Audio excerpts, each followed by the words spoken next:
Chapter 14, The Lunatics for Weapons, 1. The early spring sun blessed the land with light. Everyone was finishing their morning chores. Farmers wiped their sweat off in the fields, while lumberjacks set down their axes and breathed in some fresh air. A shepherd's flute filled the meadow with sweet melodies. Winemakers in their vineyards and laundry maids down by the river all paused their work for a while. Everything came to a half at this hour, for it was time for lunch. However, something was different today. Something extraordinary was taking place at the Frontiera Estates Training Center. "Hey, what do you think will happen today in the duel?" a farmer asked his friend. "What do you mean?" "It's clear who's going to win," he replied. "Are you thinking what I'm thinking?" "Of course." "Who else?" he said matter-of-factly. "Right? How in the world could Sir Lloyd beat Sir Newman? We'll all have fun, ha-ha." "Oh, what fun we'll have to see them fight," the guy said with a smile on his face. "Ha-ha-ha, you're not wrong," another exclaimed. "I'm going to savor every moment the young master gets thrown to the ground with a face full of dirt. This is a once-in-a-lifetime opportunity." The farmers chattered with one another as they gathered in the corner of the training center. Beside them was a group of women who also skipped lunch for the duel. "I'm a bit worried," one of them said. "Worried? How so?" another replied. "I'm worried about the young master. What if he wins against Sir Newman? That's going to make him more of a jerk." "Why would you worry about it?" "You've got nothing to worry about," she boasted.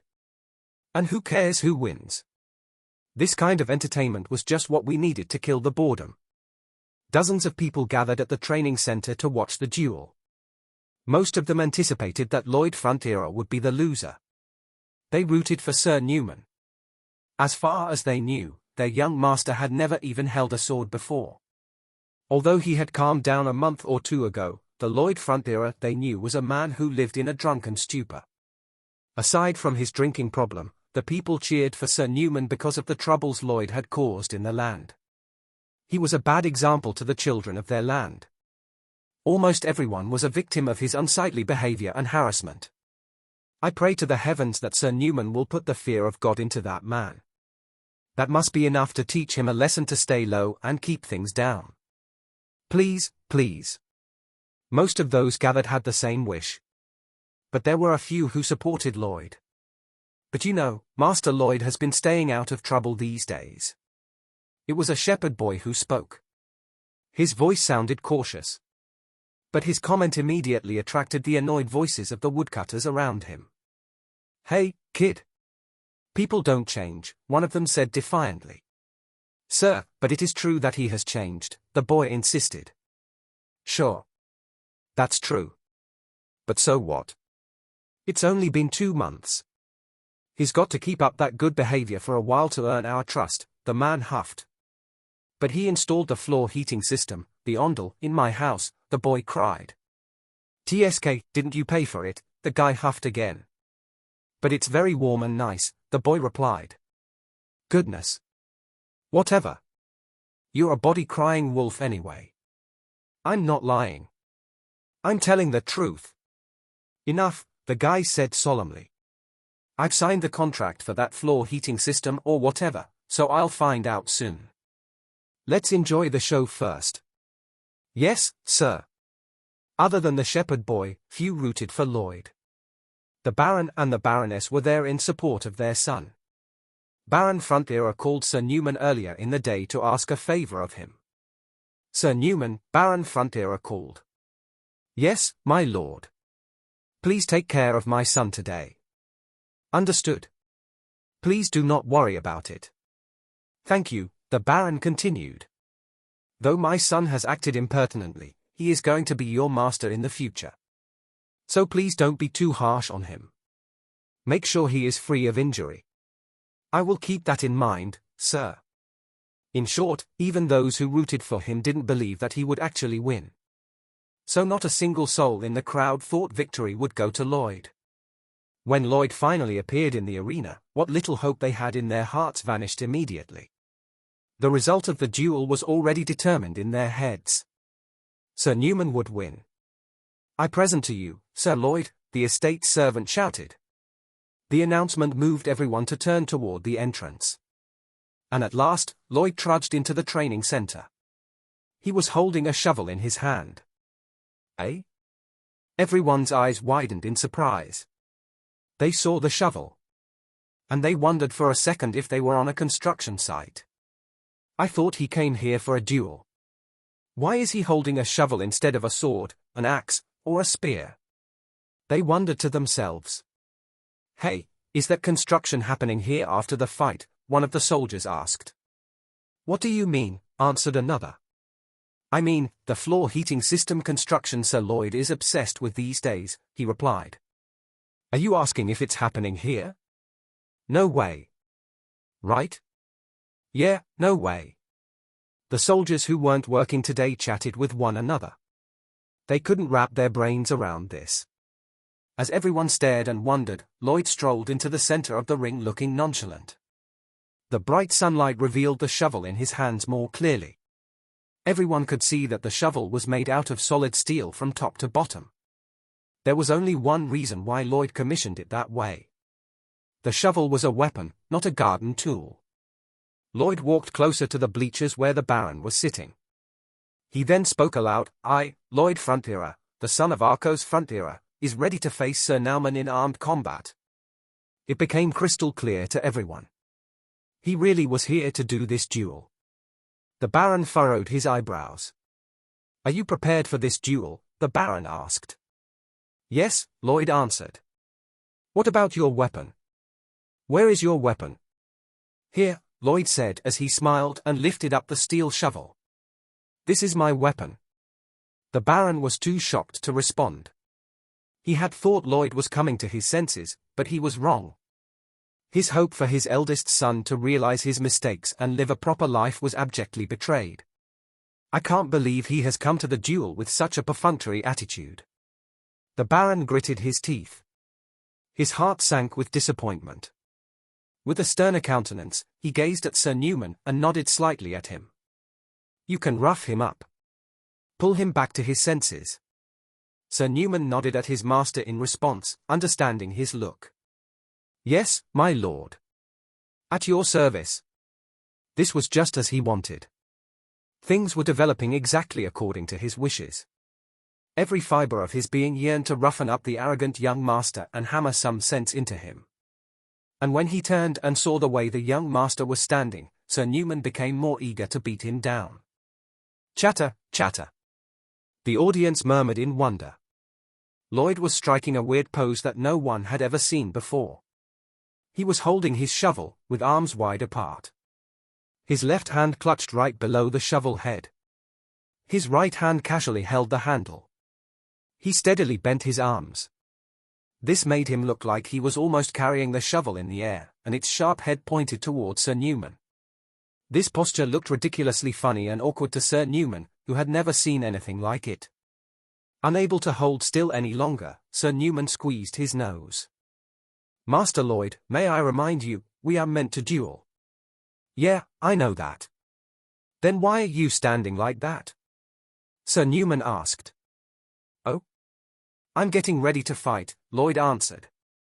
"Are you mocking me with your childish pranks?" "Eh? No, I'm not." "Then what are you trying to do?" Sir Newman demanded. "Can't you see? I'm getting ready to beat the crap out of you." "I see. I'll make you regret those words." "Sure, whatever." Crack! Sir Newman gritted his teeth. Trying to hold back the rage surging in his heart for being so insulted, Sir Newman looked at Baron Frontiera and spoke. "I am ready to duel." Sir Newman's announcement was solemn and stern. The audience swallowed nervously as they felt the iciness in his voice. They tensed up in anticipation of the duel and hoped it would live up to their expectations. Finally, the Baron declared, "I hereby announce the commencement of this fair contest between these two honorable gentlemen of the realm." As soon as the official announcement was made, Sir Newman revealed his fangs. He immediately charged toward Lloyd. "You little punk! I'll teach you a lesson." Whoosh! Sir Newman's feet pushed lightly off the ground, sending his body charging forward. He was faster than an ordinary person. Lloyd and Sir Newman were standing at a 4-yard distance before the fight began. But it took only one leap for Sir Newman to close the gap. "Wow!" the audience exclaimed, impressed by his lightning speed. Before the noise died down, Sir Newman's sword moved. Still encased in its sheath, it slashed through the air. "I'll start by giving you 1 or 2 broken bones." Sir Newman knew how to tame a wild horse. He beat the animal until it came to its senses and calmed down. He was already sick and tired of this tacky province stuck in the middle of nowhere. He began hating this place a long time ago. That's why he decided to take the advantage of this chance to crush the young master, who he deemed unworthy of his station. "I'm going to unleash the beast today. The Baron won't hold me to blame. Afterward, I'll leave this place. Just as I promised." Bwahahaha. He pictured a rosy future for himself and his partner in crime. Others criticized him for being a real estate swindler. But Sir Newman begged to differ. His business was just. It's all fair game. Sir Newman had passed along information about the Frontier barony to his partner, who had used it to usurp the Baron's assets. In return, Sir Newman received a healthy kickback as payment. There was more. This business partner had offered that Sir Newman should come to work for him and leave this good-for-nothing province. He promised better treatment befitting his prestigious knightly status. Of course, he should. My talent is too precious to be wasted in the sticks.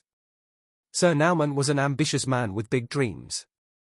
He dreamed of rising to fame with his sword and living in riches. Now he was close to achieving that dream. But there were things to take care of first, like the rude and impertinent young master he was about to drop some schooling on. "Hard. I'll teach you a lesson." Swoosh! The encased longsword swung in the air. The audience shuddered at the sight. He brandished the sword diagonally from right to left. His target was Lloyd's left clavicle. "Let's start with a collarbone." Sir Newman's eyes gleamed with cruelty. He was resolute. The upstart Lloyd would never be able to defend the incoming blow. It would be an impossibility for that dumb punk standing there stupidly with a shovel in his hand. Everyone there thought exactly the same thing. Including Baron Frontier, who was watching the fight from behind his usual stern expression, and the Baroness, who had dug her nails into her palms in anxiety. But there was one in the crowd that thought otherwise. It was Javier. Master Lloyd was not joking when he assumed that position. Narrowing his eyes to slit, Javier observed the fight following every movement between the two. He considered Lloyd's posture unusually awkward, but, at the same time, he looked stable and comfortable. That stance couldn't have been mastered overnight. Such stable footing told Javier that Lloyd had struck such a pose many times before the duel. He had never assumed that position while he practiced with me. Does this mean that he also trained separately without my knowing? Whatever the case was, one thing was for sure. There's no mistaking it. This position was only created for the real fight. Chills ran down his spine at the realization. He had a feeling that the duel might end up entirely different from what everyone expected. And a second later, Javier realized that he was right. Swish! The steel shovel moved at last. It softly drew a vertical line in the air, blocking the incoming longsword. Clatter! His motion was so simple that it looked easy. Sir Newman wasn't taken aback when his block didn't land as expected. Ha! Try blocking it all you want. He thought Lloyd had just gotten lucky. He fumbled to defend like any other novice and it worked. Pure luck and nothing else. Sir Newman scoffed, remembering who he was. He was a knight that had reached expert swordsman level. He could use mana Lloyd would never be able to conjure. I'll shatter your defenses with my strength. Flash! Sir Newman's eyes blazed with anger. His long sword glimmered softly. Mana flowed into his sword, covering its blade with a thin layer of mysterious energy. But seconds later, the energy suddenly faded away. To be precise, it was absorbed into the steel shovel. The mana was transferred from the sword into the shovel. The same happened in his body. The mana left Sir Newman's mana heart with a swoosh. Sir Newman's eyes flew wide open in astonishment.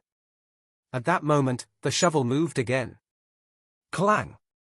The sword was pushed to the side, like a fly being swatted away. Sir Newman strove to endure the pressure on his sword, but he could not. He felt strange, like the power was leaving his body. Sensing an opportunity, Lloyd swung his shovel very hard. Thwack! The shovel knocked Sir Newman right in the face. Drops of blood splattered out of his mouth, as the sheer force of the strike sent his head jerking to one side.